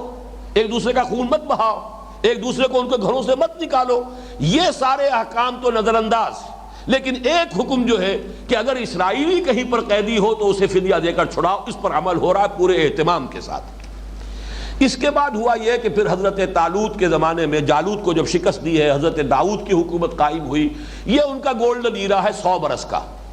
16 برس حضرت طالوت کے، 40 برس حضرت داؤد کے اور 40 برس حضرت سلیمان کے۔ یہ گویا کہ یوں سمجھیے کہ اگرچہ 300 برس کا فصل ہے، لیکن یہ خلافت راشدہ کی جو 3 خلافتیں ہماری ہیں جو متفق علیہ ہیں۔ حضرت ابوبکر صدیق 2.5 برس، حضرت عمر فاروق 10 برس، حضرت عثمان 12 برس، یہ گویا کہ 24 برس بنتے ہیں۔ وہاں یہ 100 برس کی مدت ہے، لیکن ہے وہ 3 کا عدد موجود ہے، حضرت طالوت، حضرت داؤد، حضرت سلیمان۔ اس کے بعد کیا ہوا، جیسے کہ حضرت علی کے زمانے میں 2 حکومتیں علیحدہ ہو گئی، حضرت علی کی خلافت، لیکن یہ کہ شام کی حکومت حضرت امیر معاویہ کی علیحدہ ہے۔ اسی طریقے سے حضرت سلیمان کے بعد پھر ان یہودیوں کی 2 حکومتیں قائم ہوئی، اسرائیلی حکومت اور یہودا کی حکومت۔ پھر ان میں جنگیں چلتی رہیں، وہی کچھ ہوا ایک دوسرے، اور ظاہر بات ہے کہ پھر فلسطینی جو اور دوسری اقوام تھیں غیر اسرائیلی، ان سے ایک دوسرے کے خلاف مدد لیتے تھے، پھر بھی وہاں پر بھی یہی ہو رہا ہے، یہاں تک کہ عین حضور کے زمانے میں ہوا ہے۔ اسی آیت کے کا یوں سمجھیے ایک نقشہ سامنے آیا۔ مدینے میں آپ کو معلوم ہے کہ 2 تو تھے اصل عرب قبائل، اوس اور خزرج۔ اصل میں یہ یمن سے، جبکہ وہاں پر وہ سد معارب ٹوٹا ہے اور سیلاب آیا ہے، تو وہاں سے جو عرب قبیلے نکلے ہیں تو کوئی تو چلے گئے عراق تک، کوئی شام میں جا کر آباد ہو گئے، کچھ قبیلے، یہ 2 قبیلے آ کر یہ یہاں اس مدینے کی بستی کے اندر یثرب میں آباد ہوئے، اوس اور خزرج، یہ ہے اصل عرب۔ لیکن 3 یہ یہودی قبیلے یہاں پر آباد تھے، بنو قینقاع، بنو نذیر اور بنو قریظہ۔ اب اوس اور خزرج کے جو 2 قبیلے تھے، ان کی آپس میں کھٹ پٹ رہتی تھی، چپقلش ہے، قبائلی جنگیں ہوتی ہیں۔ ان میں سے 2 جو تھے قبیلے یہود کے، بنو نذیر اور بنو قریظہ، وہ اوس کا ساتھ دیتے تھے، اور ایک قبیلہ بنو قینقاع وہ خزرج کا ساتھ دیتا تھا۔ جنگ بعاث میں یہی شکل رہی، اصل جنگ تھی اوس اور خزرج کے مابین، لیکن خزرج کے ساتھ بنو قینقاع موجود ہے اور اوس کے ساتھ بنو نذیر اور بنو قریظہ موجود ہے۔ جنگ ہوئی ہے، ایک دوسرے کو قتل کیا ہے، اور ایک دوسرے کے قیدی جب چلے گئے ہیں اوس کے کیے یا خزرج کے قید میں، اب ان کو فدیہ دے کر چھڑا رہے ہیں۔ تو گویا کہ یہ ان کی پوری تاریخ کے اندر ایک تسلسل ہے اس عمل کا، کہ عہد یہ لیا گیا تھا وَإِذْ أَخَذْنَا مِيثَاقَكُمْ لَا تَسْفِكُونَ دِمَاءَكُمْ وَلَا تُخْرِجُونَ أَنفُسَكُمْ مِنْ دِيَارِهِمْ ثُمَّ أَقْرَرْتُمْ وَأَنْتُمْ تَشْهَدُونَ ثُمَّ أَنْتُمْ هَؤُلَاءِ تَقْتُلُونَ أَنفُسَكُمْ وَتُخْرِجُونَ فَرِيقًا مِنْكُمْ مِنْ دِيَارِهِمْ تَظَاهَرُونَ عَلَيْهِمْ بِالْإِثْمِ وَالْعُدْوَانِ وَإِنْ يَأْتُوكُمْ أُسَارَىٰ تُفَادُوهُمْ، اور اگر وہ قیدی بن کر آئیں تو تم انہیں لازماً فدیہ دے کر چھڑاتے ہو۔ یہ تمہارا بڑا تقویٰ ہے، بڑی دینداری ہے، بڑی شریعت کی پابندی ہے جس کا مظاہرہ تم کرتے ہو کہ ہم نے اپنے اسرائیلی قیدیوں کو فدیہ دے کر چھڑا لیا، حالانکہ وہ قیدی بنے ہی تمہارے اپنے غیر شرعی عمل کی وجہ سے۔ وَهُوَ مُحَرَّمٌ عَلَيْكُمْ إِخْرَاجُهُمْ، حالانکہ ان کا نکلوانا وہاں سے وہی تم پر حرام تھا۔ وہ حرام بات تو یاد نہیں رہی، اس کے اوپر تو خوب تم نے جو بھی وقتی اپنی مصلحت تھی اس کے تحت اس کی دھجیاں اڑا دی، لیکن یہ کہ اب دوسرے حکم پر، شریعت کے حکم پر عمل کر رہے ہو۔ اب یہ جنرلائزیشن آ رہی ہے جس کے بارے میں نے کہا یہ وہ بات ہے جو صرف یہود کے اوپر صادق نہیں آتی، آج ہر مسلمان کے اوپر صادق ہے، اس لیے کہ استثناء اتنا کم ہے، الا ماشاء اللہ، شاذ ہوگا کوئی، بالفعل شاید کوئی ایک بھی نہ ہو۔ افتؤمنون ببعض الکتاب وتکفرون ببعض، تو کیا تم ہماری کتاب اور شریعت کے ایک حصے کو مانتے اور ایک کو نہیں مانتے؟ ایک حکم یہ تھا کہ آپس میں ایک دوسرے کو قتل نہ کرو، یہ تم نے پاؤں تلے رون دیا۔ یہ بھی حکم تھا شریعت کا کہ ایک دوسرے کو ان کے گھروں سے مت نکالو، یہ بھی تم نے شریعت کا حکم جو ہے پاؤں تلے رون ڈالا۔ ہاں شریعت کا ایک حکم تمہیں یاد ہے کہ اسرائیلی اگر قید میں ہے تو اسے فدیہ دے کر چھڑاؤ، تو تم نے شریعت کے حصے بکھرے کر لیے، تم شریعت کے ایک حصے کو مانتے ہو ایک کو نہیں مانتے ہو۔ یہاں پہ لفظ کتاب جو آیا اس کو نوٹ کر لیجئے، یہ ہم کئی مرتبہ دیکھ چکے ہیں کہ شریعت کے لیے لفظ کتاب آتا ہے، کوئی شے فرض کی جاتی ہے، کتب علیکم القتال، کتب علیکم الصیام۔ کتاب کا لفظ جو ہے خاص طور پر قرآن مجید کا وہ حصہ کہ جو احکام شریعہ پر مشتمل ہے، حلال اور حرام اور فرائض اور نواہی پر، در حقیقت وہ کتاب ہے۔ آیات سے مراد وہ ہے کہ جس میں ایمان کے دلائل دیے گئے ہیں، تزکیے کا مضمون بھی اس میں موجود ہے، حکمت کی آیات بھی موجود ہے، تاریخ کی آیات بھی موجود ہے، پچھلی قوموں کے جو حالات ہیں وہ بھی موجود ہے۔ خاص طور پر جو احکام شریعت ہوں گے وہ لفظ کتاب جو ہے وہ ان کی طرف اشارہ کرے گا۔ افتؤمنون ببعض الکتاب وتکفرون ببعض، تو کیا تم کتاب کے ایک حصے پر ایمان رکھتے ہو اور ایک حصے کا انکار کر رہے ہو، ایک حصے کا کفر کر رہے ہو؟ یہ کفر کیا ہے؟ یہ کفر قولی نہیں ہے، کفر عملی ہے۔ وہ یہ نہیں کہتے تھے کہ ہم تورات کے اس حصے کو نہیں مانتے، لیکن عملاً اس پر جب عمل نہیں کر رہے ہیں تو گویا کہ اس کی تکذیب کر رہے ہیں۔ یہی جو میں نے پچھلے دونوں جمعوں میں جو تقریر کی ہے کہ آج ہم اپنے طرز عمل سے قرآن کی تکذیب کر رہے ہیں، حالانکہ جیسے کہ قرآن مجید میں سورہ جمعہ کی آیت نمبر 5 میں فرمایا گیا مثل الذین حملوا التوراۃ ثم لم يحملوها كمثل الحمار يحمل اسفارا بئس مثل القوم الذین کذبوا بآیات اللہ واللہ لا یہدی القوم الظالمین۔ مثال اس قوم کی جو حامل تورات بنائی گئی، پھر اس نے اس کی ذمہ داریوں کو پورا نہیں کیا، اس گدھے کی سی ہے جس پر کتابوں کا بوجھ لدا ہوا ہے، اور بری ہے مثال اس قوم کی جس نے آیات الہی کو جھٹلایا۔ تو تورات کو بھی کبھی یہود نے جھٹلایا تو نہیں، جیسے ہم مدعی ہیں اس قرآن پر ایمان کے، ویسے وہ مدعی رہے ہمیشہ کہ یہ تورات اللہ کی کتاب ہے۔ عمل سے جھٹلایا جب آپ اس پر عمل نہیں کرتے، جیسے کل بھی میں نے حدیث سنائی تھی خطبہ جمعہ میں، حضور نے فرمایا ما آمن بالقرآن من استحل محارمہ، جس شخص نے قرآن کی حرام کردہ چیزوں کو اپنے لیے حلال ٹھہرا لیا اس کا قرآن پر کوئی ایمان نہیں ہے۔ کہتا رہے کہ میرا ایمان ہے قرآن پر، لیکن اگر جس شے کو قرآن حرام کہہ رہا ہے وہ اس کو حلال اپنے لیے ٹھہرا بیٹھا ہے تو پھر اس کا کوئی ایمان قرآن پر نہیں۔ تو یہاں پر بھی وہی سمجھیے کہ تم ان یاتوکم اسارا تفادوہم وہو محرم علیکم اخراجہم افتؤمنون ببعض الکتاب وتکفرون ببعض۔ اب آپ غور کیجئے آج ہمارا حال کیا ہے۔ میں یہ سمجھتا ہوں کہ 99.9 ریکرنٹ% مسلمان آج اس آیت کا بالکل مصداق ہے۔ کچھ تو وہ ہیں جو نماز روزے کا بھی کوئی خیال نہیں، عظیم اکثریت ایسے لوگوں کی۔ اس کے بعد کچھ لوگ ہیں نماز روزہ تو پکا ہے، باقی حرام کاروبار سارا کا سارا دھڑلے کے ساتھ ہو رہا ہے، سودی لین دین ہو رہا ہے، جو بھی ہو رہا ہے، رشوتیں ہو رہی ہیں، رشوت کی گرم بازاری ہے، جو بھی ہو رہا ہے سب کچھ معلوم ہے۔ کاروبار تو آج کی دنیا میں حلال کے دائرے میں رہ کر کرنا ناممکن ہے۔ ہم شریعت کے ایک حصے پر عمل کر رہے ہیں، ایک کو ہم نے پاؤں تلے رون دیے۔ یہ آج اس اعتبار سے بہت اہم ہے کہ اس کا جو نتیجہ نکلتا ہے وہ آج پوری امت کے ماتھے پر لکھا ہوا ہے۔ فما جزاء من يفعل ذلك منكم، تو جو کوئی بھی تم میں سے یہ حرکت کرے گا، یہ طرز عمل اختیار کرے گا کہ شریعت کے ایک حصے پر عمل کرے اور ایک کو چھوڑ دے، ایک کو قبول کرے ایک کو رد کر دے، اس کی کوئی سزا اس کے سوا نہیں ہے الا خزی فی الحیات الدنیا، کہ دنیا کی زندگی میں رسوائی ہو، ذلت ہو۔ یہ ہے آج ہیوملیشن جو ہو رہی ہے پوری دنیا کے اندر، چاہے یہ کہ 1 بلین سے زیادہ ہے، بہت بوسٹ کرتے ہیں ہم، every fifth human being on this planet is a Muslim, every fifth، 1/5 آبادی کا حصہ پوری دنیا کی، کتنا بڑا چنک آف ٹیریٹری ہے جو ہمارے قدموں تلے ہے۔ چلے جائیے جاوا، سماٹرا، بورنیو سے لے کر، اور یہ کہ موریتانیہ جو ہے ویسٹ کوسٹ جو ہے افریقہ کا، اس میں سے آپ کہیں گے کہ تھوڑا سا یہ بھارت کا علاقہ آ جاتا ہے جو سالڈ نہیں ہے، لیکن بھارت میں کم سے کم 18 کروڑ مسلمان آباد، اور کون سے ہمارے پاس وسائل نہیں ہیں۔ آج کی سب سے بڑی دولت، تیل کے سب سے بڑے ذخائر وہ ہیں جو ہمارے قدمے تلے ہیں۔ عزت نام کی شے نہیں ہے، کوئی وہ G7 میں تو کون ہوگا، G15 میں بھی نہیں ہے۔ کسنمی پرست کے بھیا کیس تھی، ہمارے مسائل وہ آپس میں طے کر لیں گے، ہماری قسمتوں کے فیصلے وہاں ہو جاتے ہیں۔ ہمارے تو ٹیکسیشن پالیسیز جو ہے وہ وہاں سے ڈکٹیٹ کرائی جاتی ہیں۔ فورن پالیسی تو چھوڑیے، ہماری جنگ اور صلح کے معاملات کو تو چھوڑیے، معلوم ہوتا ہے جس شے کا نام عزت ہے، وہ جو اقبال نے کہا تھا، عبد القادر روہیلا والی جو نظم ہے کہ غیرت نام تھا جس کا گئی تیمور کے گھر سے، کہاں ہے غیرت؟ عزت نام کی کوئی شے نہیں۔ ہم سے کہیں کسی بین الاقوامی مسئلے میں ہماری رائے کوئی نہیں پوچھتا، کسنمی پرست کے بھیا کس تھی۔ ہیوملیشن کی وہ انتہا ہے، یہ آیت جو ہے یہ اس کی تشخیص کر کے بتا رہی کیوں ہے۔ افتؤمنون ببعض الکتاب وتکفرون ببعض، جب تک پوری کتاب کو قبول نہیں کرو گے، جب تک کہ وہ پورا نظام قائم نہیں کرو گے جس میں یہ پوری کتاب نافذ ہو رہی ہو، ٹیک اٹ اور لیو اٹ، کوئی مڈوے نہیں ہے، یا اس قرآن کو مانو یا چھوڑ دو، دفع ہو جاؤ۔ اللہ تعالیٰ کو تمہاری احتیاج اور ضرورت نہیں ہے، تمہیں اس کی ضرورت ہے۔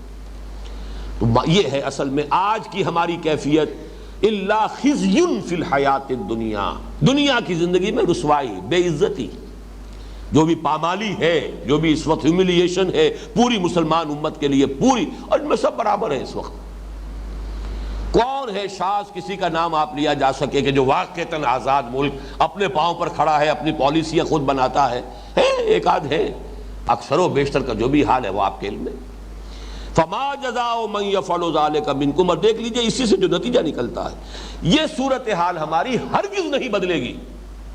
جب تک کہ کم سے کم کسی ایک خطہ ارضی کے اندر دین کا پورا نظام، شریعت کا پورا قانون نافذ نہ کر دیا جائے، کہ کوئی شے مستثنا نہ ہو، زندگی کا کوئی پہلو، حیات انسانی کا کوئی گوشہ جو ہے اس سے ماورا نہ رہے، مستثنا نہ رہے، سب اللہ کے حکم کے تلے اور اس کے تابع ہو جائے۔ جب تک یہ نہیں ہوگا ہماری قسمت بدلے گی نہیں۔ میں جو پوری کتاب میری چھپ چکی ہے، سابقہ اور مسلمان امتوں کا ماضی، حال اور مستقبل، اس میں جو میں نے ایک چیپٹر لکھا ہے اللہ کا قانون عذاب۔ عذاب جو ہے دنیا میں آتا ہے قومی جرائم کے اوپر، انفرادی حساب کتاب اللہ کے ہاں ہوگا، وہ یہاں نہیں ہوتا۔ آخرت کا حساب کتاب انفرادی ہے،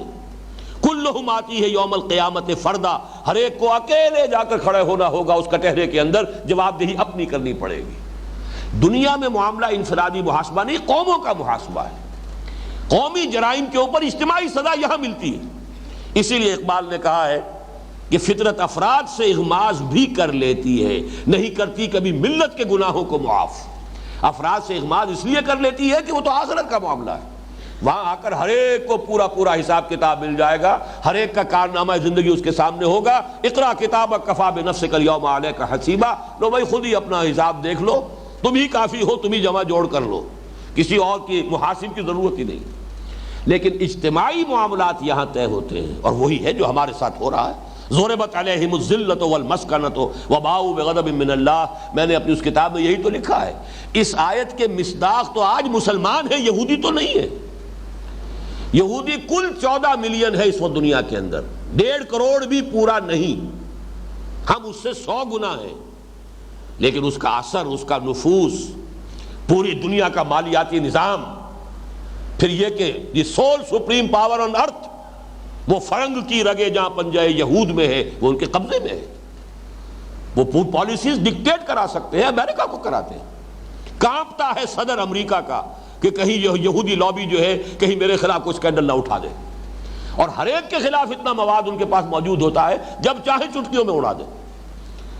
ذرا سا اگر ٹرن لے لے، بش نے ذرا سا ٹرن لیا تھا جو اس کا حشر کروایا ہے، حالانکہ اتنا بڑا ہیرو، جتنی بڑی اس نے یوں سمجھیے کہ امریکہ کے لیے، اور جس طریقے سے دبایا ہے عراق کا جو بھرکس نکالا ہے، اور جس طرح جا کر امریکن فورسز کو جہاں پر کہ بیسز نہیں دے رہے تھے، نہ سعودی عرب بیس دے رہا تھا انہیں، نہ امارات والے انہیں دینے کے لیے تیار تھے، اب وہاں پر ان کے اڈے بن گئے،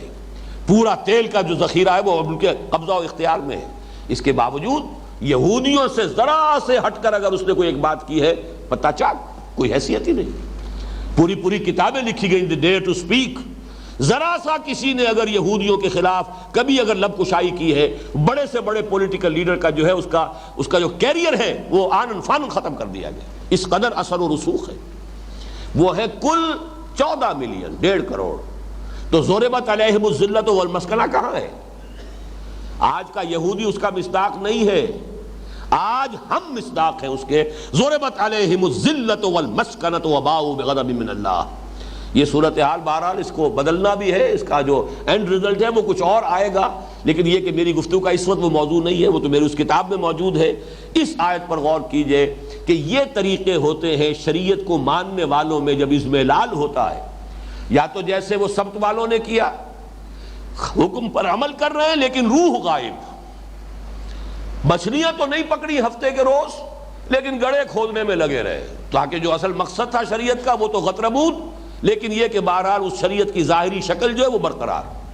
یا نمبر 2 بات یہ آئی کہ شریعت کا ایک حصہ سر آنکھوں پر،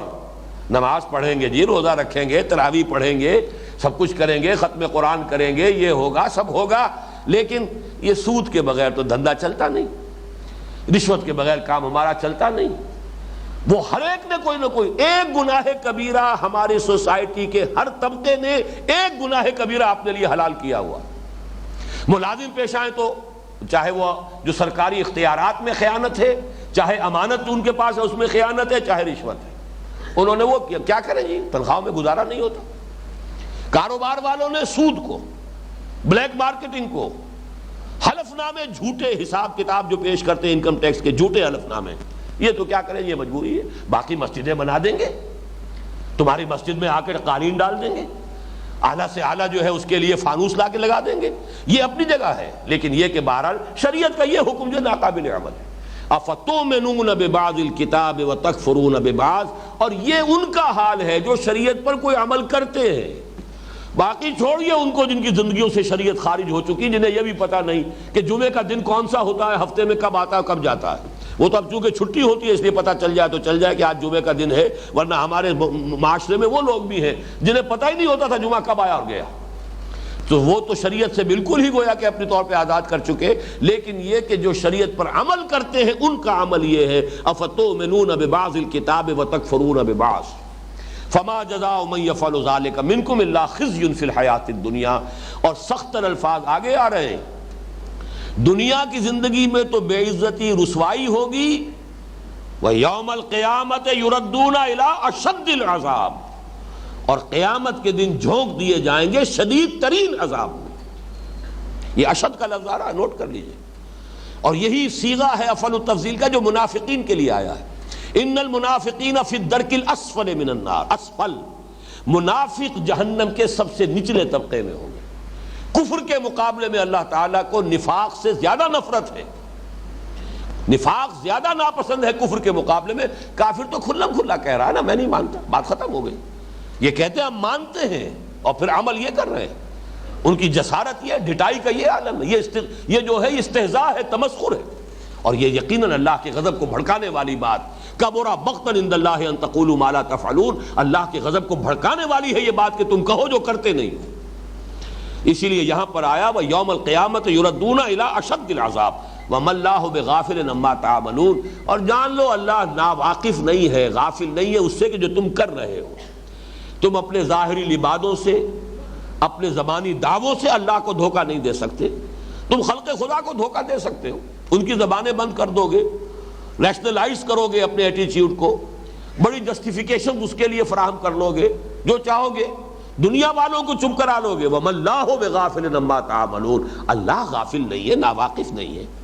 وہ تمہارے لباس سے, تمہارے عباؤں اور تمہارے جبوں اور تمہارے جو بھی تمہارا ظاہری تم نے تقویٰ کا لبادہ اوڑھا, اس سے دھوکہ کھانے والا نہیں ہے. ہر سال حج ہو رہا ہے, ہو کس سے رہا ہے؟ حرام کی کمائی سے ہو رہا ہے. یہ حج ہے.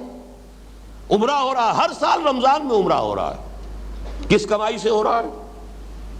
جبکہ وہاں حدیث یہ ہے کہ منہ پر دے ماری جاتی ہے دعا, انا یستجاب لذالک, اس کی دعا قبول ہو تو کیسے ہو؟ وَمَطْعَمُهُ حَرَامٌ وَمَلْبَسُهُ حَرَامٌ وَغُذِيَ بِالْحَرَامِ, اس کا کھایا ہوا حرام کا ہے, پہنا ہوا حرام کا ہے, اور حرام غذا سے اس کا جسم بنا ہے. چاہے آپ جبل الرحمت پر کھڑے ہو کر 4 گھنٹے ہاتھ اٹھا دیجئے, اللہ کی ترازو میں زیرو ہے, کوئی وزن اس کا نہیں. اس لیے تم حرام خوری کر کے یہاں آئے, تمہارا سارا پیسہ جو تم نے خرچ کیا وہ حرام سے. وَمَا اللَّهُ بِغَافِلٍ عَمَّا تَعْمَلُونَ أُولَٰئِكَ الَّذِينَ اشْتَرَوُا الْحَيَاةَ الدُّنْيَا بِالْآخِرَةِ, یہ وہ لوگ ہیں جنہوں نے آخرت دے کر دنیا خرید لی ہے. یہ شرع یشری اور باع یبیع, یہ دونوں طرف چلتا ہے. بیع میں, خرید و فروخت میں ہوتا کیا ہے؟ آپ نے کوئی چیز دی اور دوسری لے لی. کسی زمانے میں تو ہوتا ہی مبادلہ تھا, بارٹر ہی ہوتا تھا, شے کا شے سے تبادلہ ہے. کسان نے محنت کی ہے, گندم اگائی ہے, اور یہ بیچارہ بیٹھا ہوا کرگے کے اوپر یہ کپڑا بنتا رہا ہے, اس نے کپڑا اس کو دیا اور اس سے جو ہے گندم لے لی. تو اصل میں کس کو قیمت کہے؟ وہ گندم قیمت ہے یا یہ کہ وہ کپڑا قیمت ہے؟ دونوں کو قیمت بھی کہہ سکتے ہیں اور دونوں کو جنس بھی کہہ سکتے ہیں. البتہ یہ کہ اب کرنسی ہے تو اس حوالے سے ہم کہتے ہیں قیمت اتنے روپے ہے یا اتنے ڈالر ہے یا اتنا سونا ہے یا اتنی چاندی ہے. لیکن یہاں پہ قرآن مجید میں یہ لفظ آتا ہے اس اوریجنل سینس میں, ایک شے دینا ایک لے لینا. یہ وہ لوگ ہیں جنہوں نے دنیا لی ہے, آخرت دے دی ہے.